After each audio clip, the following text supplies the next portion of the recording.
కూడా ముఖ్యమంత్రి హోదాలో ఉన్నవారు వాళ్ళందరూ కూడా ఖచ్చితంగా నేర్పాలి. ఇవాళ మీరు 30-35 సంవత్సరాలు ఉద్యోగాలు ఉండబోతున్నారు కాబట్టి ఏ విధంగా చేయాలని చెప్పాలి.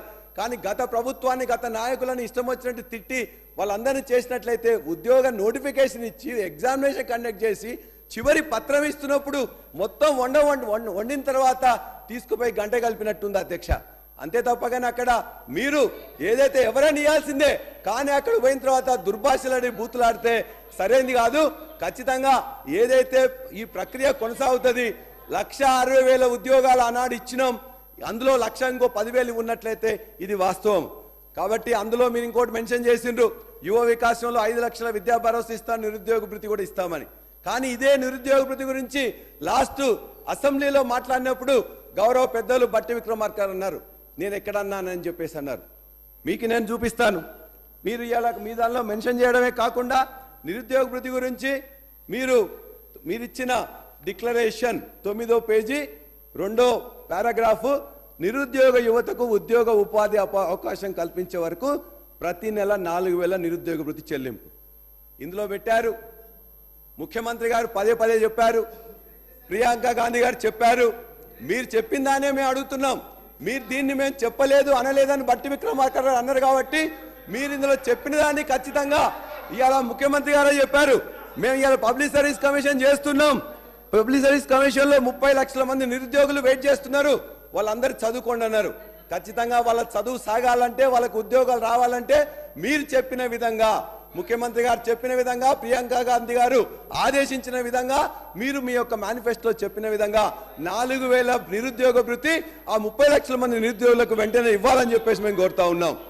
అదేవిధంగా అధ్యక్ష, ఇవాళ కొన్ని మీరు చేయుత పథకం కింద చెప్పిన వాటిని కొద్దిగా లేట్ అయితే లేట్ కావచ్చు, కానీ మీరు చెప్పారు గొప్పగా.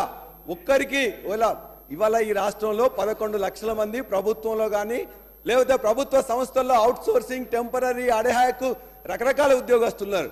కొద్ది మందికి నెల రోజున ఫస్ట్ రోజు ఉద్యోగాలు ఇస్తున్నారు. వాళ్ళందరినీ కూడా జీతాలు ఇవ్వగానే మొత్తం కూడా వాళ్ళు కూడా మొదటిసారి జీతం వచ్చినట్టు ఆ పేపర్లలో అక్కడిక్కడ చెప్తే మీరు మొత్తం వైరల్ చేసి ప్రచారం పటాటోపన్ చేస్తున్నారు. దయచేసి వాళ్ళే కాదు, అవుట్ సోర్సింగ్ కానీ, టెంపరీ కానీ, అడాక్ కానీ రకరకాల ఉద్యోగస్తున్నారు కాబట్టి వాళ్ళకు కూడా మొదటి రోజే జీతాలు ఇవ్వాలని చెప్పేసి మేము అందరం కోరుతున్నాం. మీరు ఏదైతే చెప్పినరో ఇవాళ చేయుత పథకం కింద 4,000 పింఛన్ తర్వాత ఇవ్వచ్చు. మీరు చెప్పిన ప్రకారం 6 నెలల్లో 100 రోజులు ఇవ్వచ్చు. కానీ గత నెలలో వాళ్ళందరికీ చాలా మందికి ఈ 2,000 46 లక్షల మందికి అనాథలకు ఆర్తాలు చేస్తున్న వాళ్ళందరికీ కూడా అనేక మంది బీడీ కార్మికులు కావచ్చు, వృద్ధులు కావచ్చు, వికలాంగులకు కావచ్చు 46 లక్షల మందికి ఇస్తే వాళ్ళందరికీ నెల జీతం రావట్లే. ఆ 2,000 ఇచ్చేది దాని మీదనే ఆధారపడి ఉంటారు కాబట్టి వాళ్ళకు కూడా కనీసం ప్రతి నెల మేము ఎట్లయితే ఇచ్చినో మీరు కూడా ఇవ్వాలని చెప్పి మేము కోరుతా ఉన్నాం. మీ అందరికీ ఒకటే, మీరు ఇంతకుముందు మాట్లాడారు కేంద్రం నుంచి మనకు రావాల్సిన దాని మీద కూడా ఒక్క మాట మీరు మాట్లాడలే. కేంద్రం చిల్లి గవ్వ మన బడ్జెట్ పెట్టింది. ఆ బడ్జెట్లో తెలంగాణకు రావాల్సిన వాటాలో ఒక చిల్లి గవ్వ కూడా ఇయ్యలే. ఒక్క మంత్రి మాట్లాడలే, ముఖ్యమంత్రి గారు మాట్లాడలే.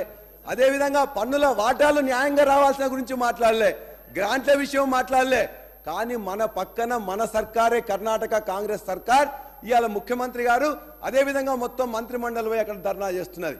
ఆ పక్కనున్న కిందనే ఉన్న కేరళ కూడా ముఖ్యమంత్రి గారు మంత్రులందరూ పోయి ధర్నా చేస్తున్నారు. మరి మన యొక్క కాంగ్రెస్ ప్రభుత్వానికి ఎందుకు ఇలా కాంగ్రెస్ వాళ్ళ యొక్క బీజేపీ ప్రభుత్వంతో కుమ్మక్కైనరా, లోపాయికార ఒప్పందం అవుతుందా, ఎందుకు మాట్లాడలే? ఒక్క పైసా కూడా నీకు చిల్లిగా వేయకపోతే అన్యాయం జరుగుతుంటే మీరందరూ మాట్లాడలే. మీరు ఉన్నట్లయితే మీతో పాటు మేము కూడా కలుస్తాం, ఖచ్చితంగా అక్కడ కూడా వెళ్తాం. మీకు నిజాయితీ ఉన్నట్లయితే మన పైసలు న్యాయబద్ధంగా అక్కడి నుంచి రావాల్సిన వాటిని ఖచ్చితంగా కేంద్ర ప్రభుత్వాన్ని నిలదీయాలి, వాళ్ళ దగ్గర నుంచి మన వాటిని రావాలి. దాన్ని మీరు లోపాయికార ఒప్పందం చేసుకుంటే మాత్రం తెలంగాణ సమాజం సహించదు, అది ఎవరైనా కూడా సహించదు. అదేవిధంగా ఇంతకుముందు చాలా మంది మాట్లాడుతూ ఈ గవర్నర్ ప్రసంగంలో చెప్పారు, ఇవాళ ఎవరిచ్చిండ్రు స్వాతంత్రం తెలంగాణకు ఇచ్చింది మొత్తం కూడా ఇవాళ కాంగ్రెస్ పార్టీ ఇచ్చింది, లేకపోతే సోనియా గాంధీ గారు ఇచ్చిండ్రు చెప్పారు. వాస్తవం చెప్తాం, వాస్తవం ఏంటి? ఒకవేళ అదే వాస్తవం అయితే తెలంగాణకు కాంగ్రెస్ పార్టీ ఇచ్చినట్లయితే కాంగ్రెస్ పార్టీ ఎప్పుడు ఇచ్చి ఉండాల్సి ఉండే? 1956లోనే కల్పకపోయి ఉండాల్సి ఉండే. 1969లో 369 మంది చంపకపోయి ఉండాల్సి ఉండే.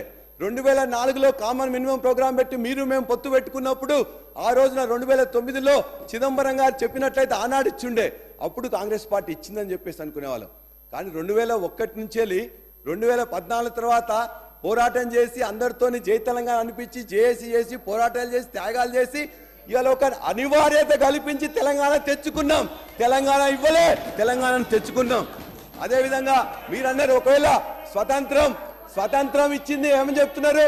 స్వతంత్రం ఇచ్చింది ఇలా బ్రిటిష్ వాళ్ళు స్వతంత్రం ఇయ్యలే.